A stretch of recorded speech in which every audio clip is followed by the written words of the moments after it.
আরে ওই তো নাগ, ওর হাতে তো নাগমণি।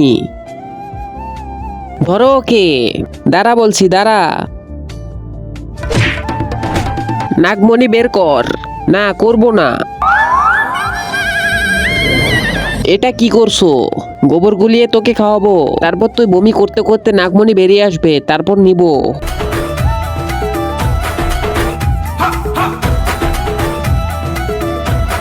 আমি ইচ্ছাধারী নাগ, এটাতে আমার বমি হবে না। এটারও আমার কাছে সমাধান আছে। তাড়াতাড়ি বলো কি করতে হবে। ওর পেট থেকে নাগমণি বের করতে হবে। এই নো, বের করে ফেলেছি নাগমণি। আরে এটা তো মনে হচ্ছে নাগমণি না। তার আগে দেখতে চাই কে কে শয়তানকে হারিয়ে মাকে ভালোবাসে। যারা যারা মাকে ভালোবাসো তারা লাইক দিয়ে চ্যানেলটি সাবস্ক্রাইব করে দাও, আর যারা যারা শয়তানকে ভালোবাসে তাদের লাইক সাবস্ক্রাইব করার দরকার নেই। আর কমেন্টে আই লাভ মা লিখে যাও। আমার ডান কিডনিতে পাথর হয়েছে, যেটা ডাক্তার সাহেব বার করে ফেলেছে।